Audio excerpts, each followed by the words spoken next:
So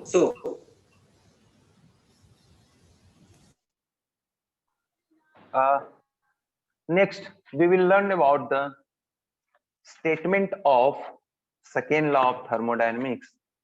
Statements of second law of thermodynamics. Statements of second law of thermodynamics. So the first statement says that Kelvin Planck statement. Kelvin Planck statement क्या बोलते हैं? Kelvin Planck statement ये कहता है कि suppose एक reservoir है,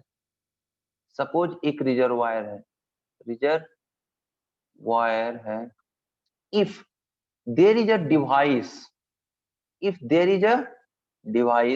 any device, mechanical device which is taking a heat Q from this reservoir and producing work continuously. Producing work continuously. तो अगर ऐसा कोई आपने डिवाइस बनाया है तो ये इम्पॉसिबल हो सकता है कि आप ऐसा डिवाइस बना सकते हैं। इवन दो आप कहेंगे नहीं हम बनाए हैं, तो सच काइंड ऑफ डिवाइस क्या कहलाएगा?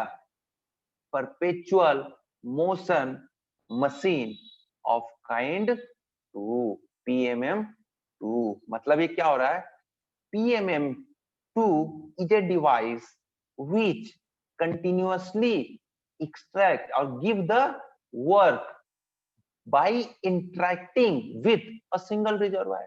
मतलब ये जो इंटरेक्ट हो रहा है in the form of energy सिर्फ एक ही रिजर्वायर से इंटरेक्ट कर रहा है और कंटिन्यूअसली वर्क, याद रखना कंटिन्यूअसली वर्क अगर देगा तो इसी डिवाइस को PMM2 बोलते हैं। एंड दिस इज इम्पॉसिबल, इसको आप डेवलप कर ही नहीं सकते हो। So this is the statement that it is, Kelvin Planck statement क्या बोलता है? It is impossible to develop और डिवाइस, प्लीज आप लिखते जाइएगा पैरेलल में भी, ऑपरेटिंग इन अ साइकिल में होगा तभी ये कंटिन्यूअसली वर्क प्रोड्यूस करेगा, which produces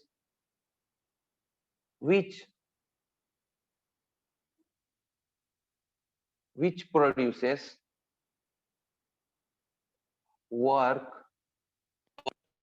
exchanging heat with a single reservoir. Such a device is known as PMM2, perpetual motion machine. इसको हम लिख देते हैं perpetual motion machine of second kind, या इन जनरल में क्या बोलते हैं? PMM2।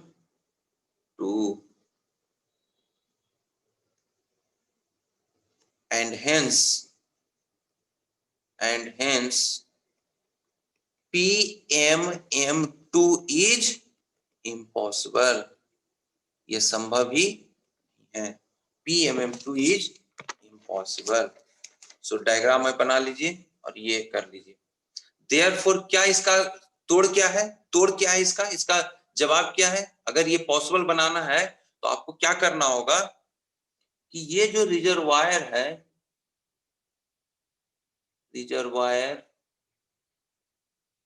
और ये आपका क्या है? मशीन है। अगर इसको कंटिन्यूअसली वर्क डन देना है और इससे हीट लेना है तो आज ये जो मशीन है, देखो यहाँ पे क्या कर रहा है? Exchanging heat with a single reservoir नहीं हो सकता है। मतलब इसको एक और रिजर्वायर से एनर्जी इंटरेक्ट करना पड़ेगा, रिजर्वायर से हीट लेना पड़ेगा। अगर ये 1 है तो ये 2 है, यानी इसको कहीं ना कहीं इसको हीट देना पड़ेगा। तो अगर हम ऐसा डिवाइस बनाते हैं तो इस डिवाइस का नाम हम देंगे हीट इंजन। इस डिवाइस को हीट इंजन, जो कि पॉसिबल है, मतलब एक ऐसा डिवाइस जो एक रिजर्वायर से हीट ले रहा है और ये एक साइकिल में कंटिन्यूअसली वर्क डिलीवर कर रहा है और दूसरे रिजर्वायर में हीट रिजेक्ट कर रहा है। Such kind of device will be called as heat engine. Heat engine मतलब क्या हो रहा है, ये हीट इंजन जो है, अगर हम इसको Q1 होगा और ये Q2, यानी जो रिजर्वायर से हीट इंजन Q1 लिया उसका कुछ पार्ट वर्क डन में कन्वर्ट कर दिया और बाकी जो बचा पार्ट है उसे रिजर्वायर 2 में एज इट इज फेंक दिया, रिजेक्ट कर दिया। सो ये जो फर्स्ट स्टेटमेंट है केल्विन प्लैंक स्टेटमेंट, उससे हमें क्या मिला, कंसेप्ट ऑफ, किसका कंसेप्ट मिला, कंसेप्ट ऑफ हीट इंजन। ये किसका कंसेप्ट देता है, कंसेप्ट ऑफ हीट इंजन। और हीट इंजन को आप कैसे डिफाइन कर सकते हो कि heat engine is a device which converts part of heat into work and rejects remaining to sink। या अगर हीट इंजन जो भी देखो उसका धुआं कहां फेंकता है, कोई भी हीट इंजन देख लो, सबका कहां फेंकते हैं, सिंक के रूप में, सराउंडिंग में। सराउंडिंग चाहे आपका स्कूटी हो, बाइक हो, कार हो, बस हो, ट्रक हो या एरोप्लेन हो या फिर आपका जो क्या उसको बोलते हैं, जहाज, पानी का जहाज, शिप, उसका भी सराउंडिंग में ही फेंकते हैं।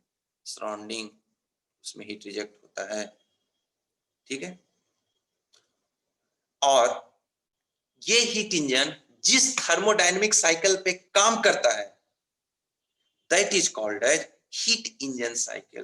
That is heat engine cycle, that is called as heat engine cycle. चलिए यहां तक लिखिए, यहां तक लिखिए प्लीज, नोट डाउन कर लीजिए, नोट डाउन यहां तक कर लिए, please note it down, please note down. Okay, I am clearing it. So sir एक मिनट, ओके, एक minute. So from the second law of thermodynamics हमें हीट इंजन का कंसेप्ट मिला।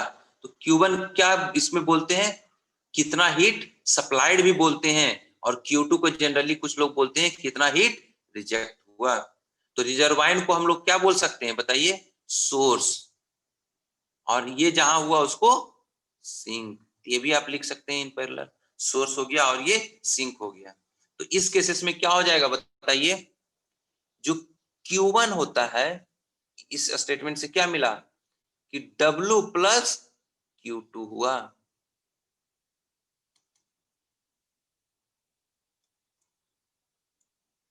W plus Q2, Q1 equal to, चलिए box में नहीं बदलते नहीं तो रिजर्वायर जैसा, Q1 will be equal to W plus Q2, W plus Q2। चलिए लिख लिए यहां तक। Okay sir. Okay, next move करते हैं। फिर लिखिए कि अ हीट इंजन, जो हमने बोला है बस वही लिखने जा रहे हैं, cycle is a thermodynamic cycle in which, ये एक ऐसा थर्मोडायनेमिक साइकिल है जिसमें क्या हो रहे हैं, इन विच नेट हीट ट्रांसफर हम लोग सप्लाई करते हैं सिस्टम को और उससे हमें नेट वर्क डन मिलता है। There is a net heat transfer net heat transfer to the system and a net work transfer from the system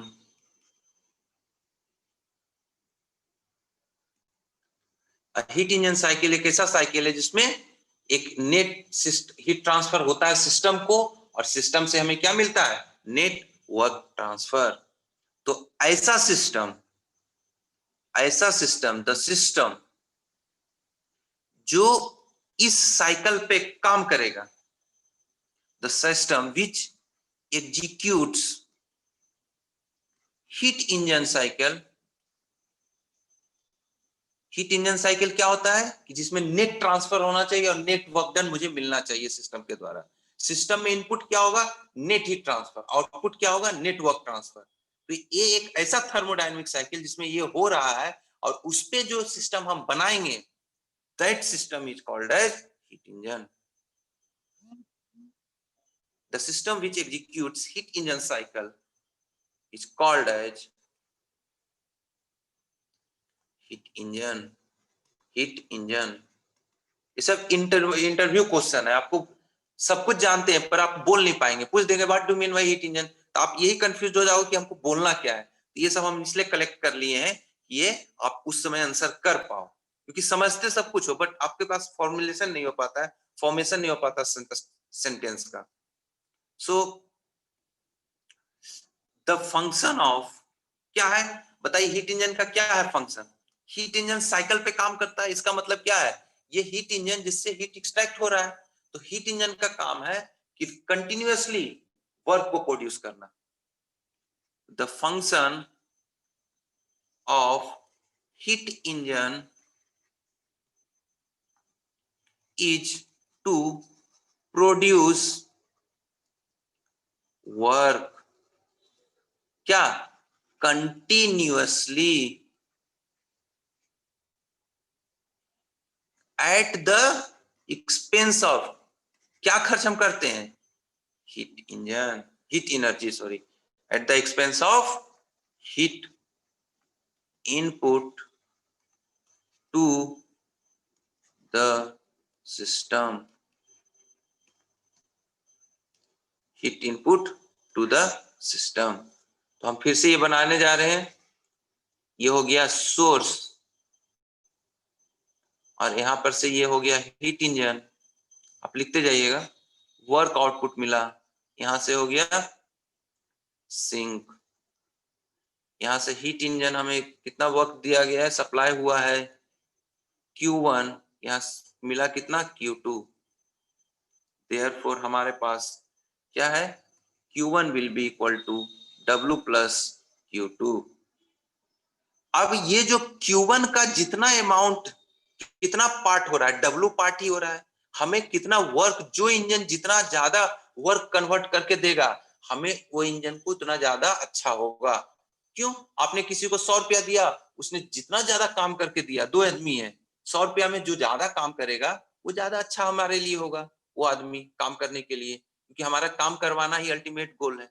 तो हमारा जो सेम हीट ट्रांसफर Q से जो ज्यादा वर्क डन करके देगा, वो ज्यादा एनर्जी, हीट इंजन बेटर होगा। तो उसको क्या बोलेंगे? इफिशिएंट ज्यादा होगा, वो ज्यादा काम कर रहा है। तो ये दोनों टर्म को रिलेट किया जाता है, वर्क डन और हीट इनपुट को एक रेशियो से। इसको क्या बोलते हैं कि वर्क आउटपुट, और कितना इनपुट दिए हैं? Heat input. मतलब वर्क आउटपुट जितना ज्यादा हो for the given input, that is called as efficiency। efficiency, therefore efficiency denote theta से किया जाता है, चूंकि ये क्या हो जाएगा? W अपॉन Q1, यहाँ हीट इनपुट हो रहा है, W upon Q1, W upon Q1। तो W को कितना हम लोग लिख सकते हैं?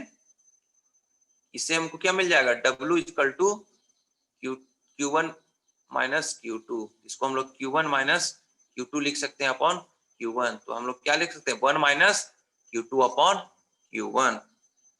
देयरफॉर इफिशियंसी का एक क्या फॉर्मूला आ गया 1 माइनस, और Q1 को हम लोग लिख सकते हैं Q सप्लाइड और Q2 को Q रिजेक्टेड, यानी Q rejected upon Q supplied. ये हमारा इफिशियंसी का एक फॉर्मूला आ गया। अभी हम यहाँ पे इस इफिशियंसी को डिराइव करते समय, इस फॉर्मूला को डिराइव करते समय क्या हमने कहीं लिखा है ये रिवर्सिबल के लिए है या इरिवर्सिबल के लिए है? नहीं, हमने कहीं भी हीट इंजन को रिवर्सिबल नहीं बोला है, अभी तक हमने रिवर्सिबल वर्ड यूज नहीं किया है। बावजूद इसके ये हमें फॉर्मूला मिल गया, मतलब ये क्या है valid for reversible and irreversible cycle. सिर्फ हमने साइकिल बोला है, प्लीज नोट इट डाउन। ये दोनों के लिए वैलिड है, दोनों के लिए वैलिड है। So efficiency we got 1 minus QR upon QS, where QR is the heat rejected and heat QS is the heat supplied. Please note it down. Please note it down.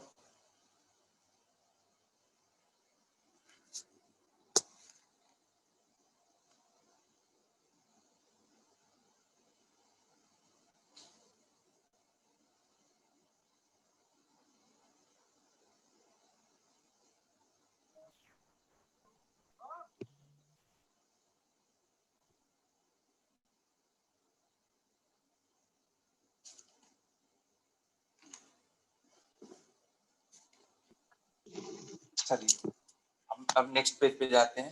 इसमें क्या कहा जाता है कि दूसरा स्टेटमेंट आ जाते हैं, कौन सा है ये क्लॉसियस स्टेटमेंट। क्लॉसियस स्टेटमेंट ये क्या कहता है? क्लॉसियस स्टेटमेंट बताइए, अगर कोई हीट है, कोई हीट हम जानते हैं कि जो हाई टेम्परेचर है ये T1 है, इसको अगर थर्मली कांटेक्ट में लाते हैं T2 से, जो T2 is less than T1 है, तो क्या होगा हीट सब जाएगा, फ्लो होगा। लेकिन अगर कोई बोले कि नहीं ये Q1 से जो हाई टेम्परेचर है T1, यहां से T2 है, इधर से ऊपर की ओर हीट सप्लाई करो, T2 is less than T1 है, दिस इज इम्पॉसिबल है, नेचुरली ये नहीं होगा। अब अगर इसको सप्लाई करना ही है, अगर कोई डिवाइस बोले नहीं हम लो टेम्परेचर से हाई टेम्परेचर हीट ट्रांसफर करवा रहे हैं, ये डिवाइस होगा, ऐसा डिवाइस कहना उनका वो कहना गलत होगा। देयरफॉर ये हम स्टेटमेंट इसको क्या बनाते हैं कि स्टेटमेंट हम एक बना रहे हैं कि it is impossible to transfer heat from lower temperature to higher temperature without any external input in a cycle. In a cycle. In a cycle. So अगर हम साइकिल में बोल रहे हैं तो लो टेम्परेचर से हाई टेम्परेचर की ओर बिना किसी सपोर्ट का, अगर हमारा ये हो गया कौन सा से हाई टेम्परेचर, और ये रिजर्वायर हो गया जो लो टेम्परेचर, तो देयरफॉर अगर कोई डिवाइस है जो ये कह रहा है ये Q2 जो हो रहा है यहाँ पे जा रहा है, अगर हम Q कर रहे हैं, Q2 हटाओ, Q कर दे रहे हैं, Q लेकर के ये हीट ट्रांसफर करवा रहा है, then it is not possible. क्या होगा? Not possible. अगर आपको पॉसिबल करवाना ही है क्या करना होगा? पॉसिबल अगर करवाना ही है तो आपको क्या करना होगा? ये जो हायर टेम्परेचर रिजर्वायर है, ये हायर, ये जो हायर टेम्परेचर रिजर्वायर है, हाई टेम्परेचर रिजर्वायर है, और ये लो टेम्परेचर रिजर्वायर है, लो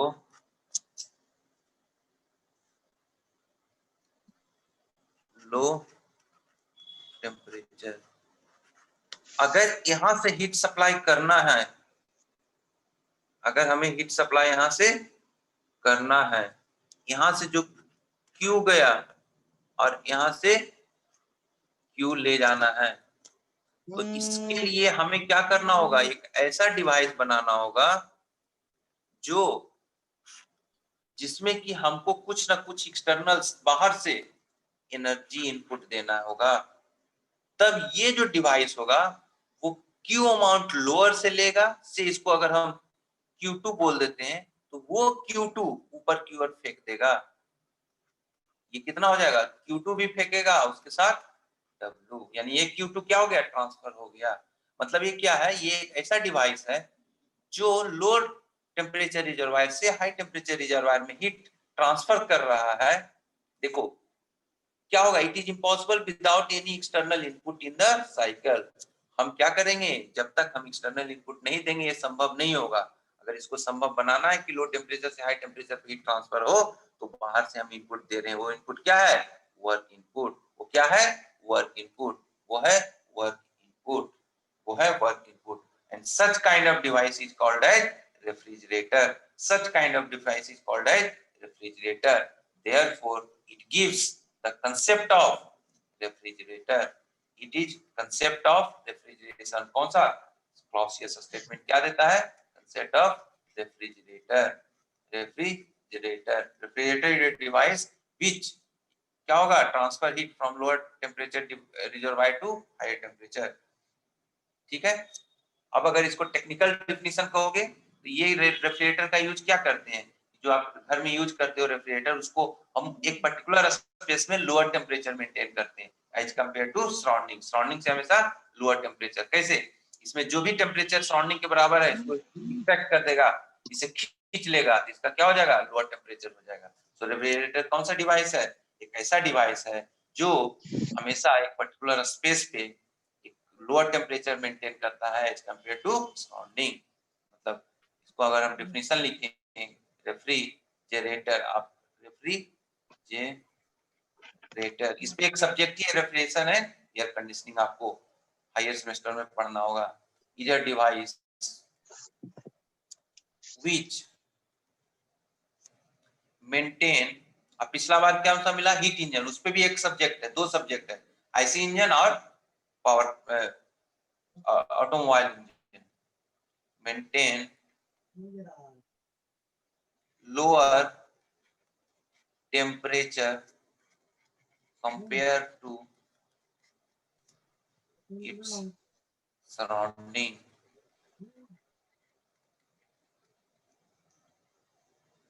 So, इसमें क्या हो रहा है, हम कितना वर्क इनपुट दिए, हम इस पे क्या ध्यान देते हैं कि सपोज W वर्क इनपुट दिए तो रेफ्रिजरेटर कितना हीट एक्सट्रैक्ट किया, हमारा इसी में होता है।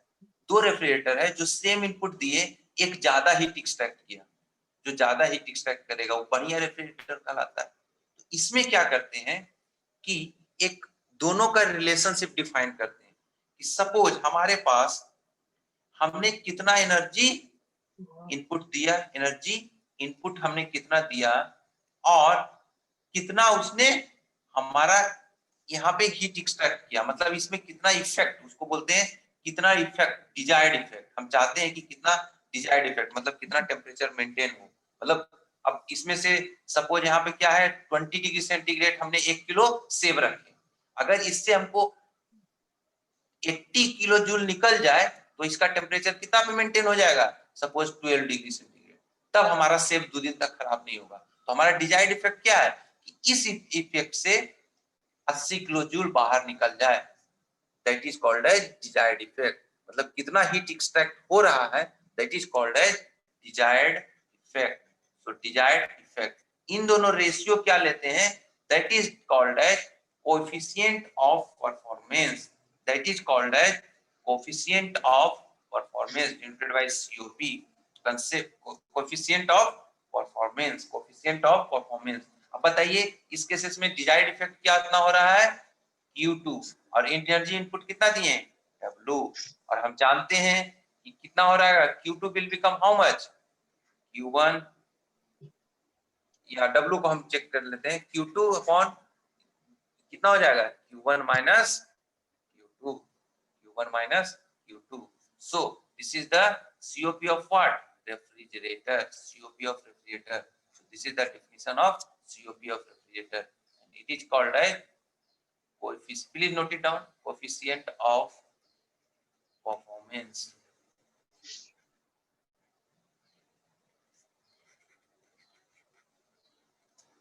Refrigerator, please note it down। अब बताइए ये जो इक्वेशन होगा, ये जो इक्वेशन हमने लिखा है इज इक्वल टू कितना COP ऑफ रेफ्रिजरेटर कितना मिल गया Q2 upon Q1 minus Q2। ये जो वैलिड होगा किसके लिए होगा एक साइकिल के लिए, चाहे वो रिवर्सिबल हो या फिर valid for reversible and irreversible cycle, irreversible cycle दोनों के लिए वैलिड है, दोनों के लिए वैलिड है। Please note it down, please note it down, please note it down, please note it down.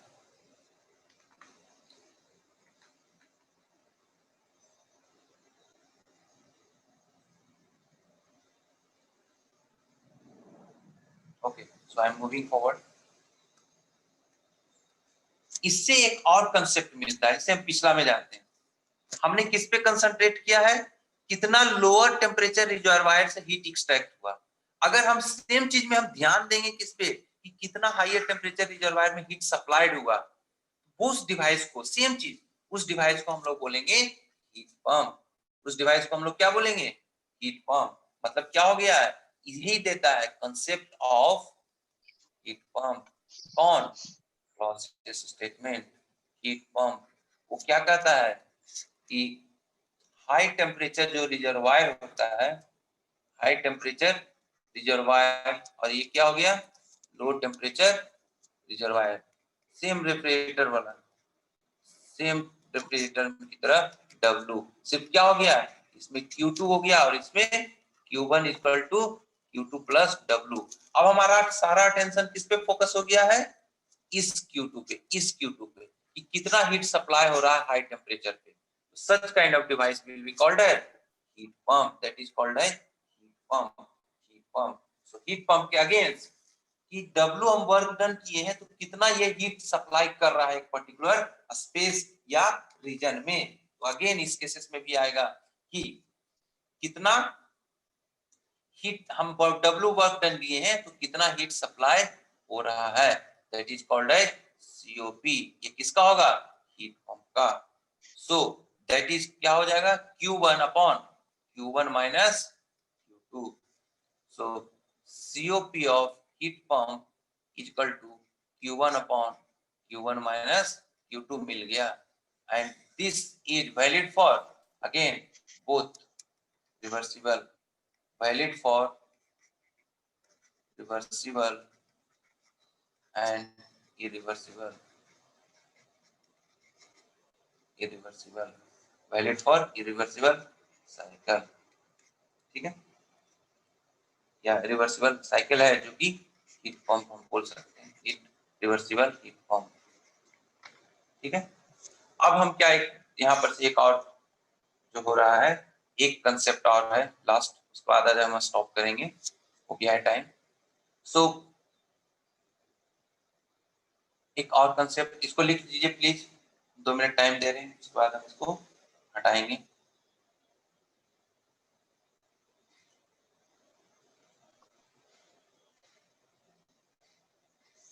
हटा दो। सो हम क्या क्या चीज जाने, 2 तरीके का COP जाने, COP of refrigerator was कितना, अगर हम सेव रिजर्वायर हम बनाते हैं हाई टेम्परेचर, और ये हम डिवाइस हम नहीं लिख रहे हैं कि क्या है, तो ये लो टेम्परेचर, हमने कितना सप्लाई किया इसमें W, ये कितना हुआ Q2, यहाँ गया Q1 equal to Q2 plus W। COP जो रेफ्रिजरेटर होता है वो कौन सा होगा, ये Q2 upon W, Q2 upon W। वहीं COP ऑफ हीट पंप क्या था, या फिर हम इसको क्या लिख सकते थे, एक और जो है W को हटा करके W, इसको क्या हमने लिखा था Q2 upon Q1 minus Q2। वहीं COP ऑफ हीट पंप की हम बात करें तो वो कितना हो जाएगा Q1 अपॉन W, या फिर Q1 upon Q1 minus Q2, इतना ही था Q1 अपॉन माइनस Q2। अब हम क्या करते हैं, इन दोनों को डिफरेंस ले लेते हैं, तो बताइए COP of heat pump minus COP of refrigerator करते हैं, क्या हो गया Q1 upon Q1 minus Q2 minus Q2 upon Q1 minus Q2, difference ले रहे हैं तो कितना आ गया बताइए, नीचे तो सेम है Q1 माइनस Q2, ऊपर कितना आ गया Q1 माइनस Q2, तो that will be equal to how much 1 मिल गया। इसका मतलब क्या मिला मुझे, एक रिलेशनशिप मिला जो क्या कहता है COP ऑफ हीट पंप और COP ऑफ रेफ्रिजरेटर दोनों का डिफरेंस कितना होता है 1 होता है, या हम ये कह सकते हैं COP of heat pump is equal to 1 unit more than COP of refrigerator, COP of refrigerator. ठीक है, तो इस केसेस में अगर हम इसको बात कर सकते हैं कि हीट इंजन में हाई टेम्परेचर से लो टेम्परेचर होता था, वर्क एक्सट्रैक्ट हो रहा था, लेकिन अगर हम हीट इंजन को डायरेक्शन रिवर्स कर दिए, मतलब पहले क्या था देखिए यहाँ पे हीट इंजन अगर इसको होना था तो इधर हो रहा था Q1 और ये हो रहा था Q2, ये जा रहा था W, तो ये क्या हो गया हीट इंजन, वही रिवर्स कर दिए तो वो क्या हो गया रेफ्रिजरेटर या हीट पंप। मतलब क्या हो रहा है कि जो डायरेक्शन शिफ्ट चेंज हो रहा है, तो हीट इंजन क्या बदल गया रेफ्रिजरेटर में, और रेफ्रिजरेटर का डायरेक्शन चेंज कर दिए थर्मोडायनेमिक डायरेक्शन, तो वो हो गया हीट पंप में। हीट पंप और रेफ्रिजरेटर क्या कर सकते हैं कि रिवर्स हीट इंजन साइकिल है। तो इसके लिए हम लोग क्या ये ध्यान दीजिएगा नोट कि हीट पंप एंड refrigerator